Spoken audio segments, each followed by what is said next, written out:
Hi, I'm Marcia Sherrill here for the Victory Project, and I'm talking to you today about my own experience with anxiety. For Victory Over Anxiety, I have to say that so many people that I've met along the way have actually found our fellow sufferers. I was diagnosed probably pretty early on with the Prozac, sort of the invention of SSRIs, serotonin reuptake inhibitors.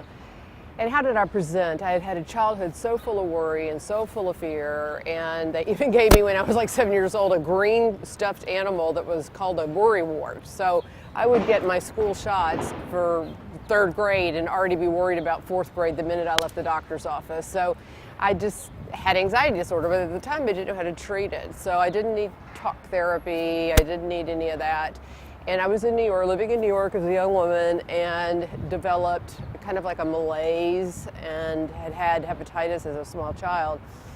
And I didn't present with a butterfly rash or anything like that, but I diagnosed myself with lupus. I diagnosed myself with just basically death was always my default diagnosis, I'm dying.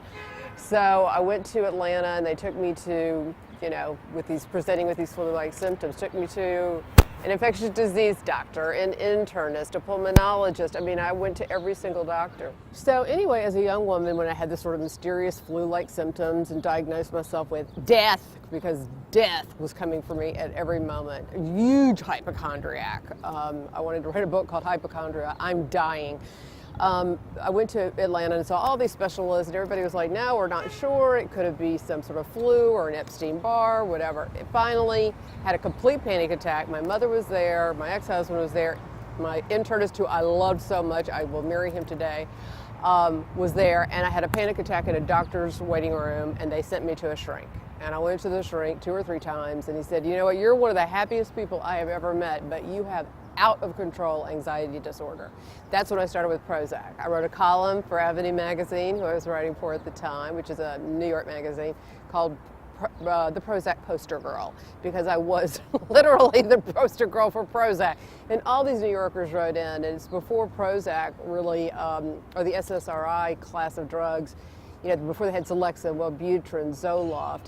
And I meet people now that are suffering from anxiety. Recently, on a trip to China, a fellow traveler, actually, I diagnosed her like I'm some sort of self-anointed doctor or something with anxiety disorder. And I told her, you don't have to live like this. You don't have to worry about every single thing. You don't have to think, if you're a hypochondriac, that you're dying. If you're in a relationship that's your spouse is leaving you. I mean, people's anxiety takes on all different, presents in different ways. For me it was death, hypochondria, that was what was my thing. And I meet people all the time, and then there's this sort of visceral reaction from some people that think they're more enlightened. Oh, I can heal myself with this, or I can heal myself with that, or I just need to do breathing, or I'm sure there are wonderful alternative therapies. The Fisher-Wallace device is fabulous. There are things that will, apparently there's a new drug we're going to find out about for you guys that sort of mimics electroshock therapy, but in a much milder, non-Francis Farmer kind of way. But there's no reason to live like that, where your heart is pounding and you're shaking and you're walking. And I remember before I was diagnosed, my best friend Diane, who's my partner in Victory, I had to walk with a cane. I had such bad vertigo. I was convinced I was going to fall, and then I had to hold onto walls as I walked. And then I went off of Prozac when I became pregnant, because that was the protocol. Go off of Prozac, went back on it. It didn't work anymore. The efficacy of it was no longer there. I needed to be switched to Celexa. Before that happened, I diagnosed myself famously with ear cancer.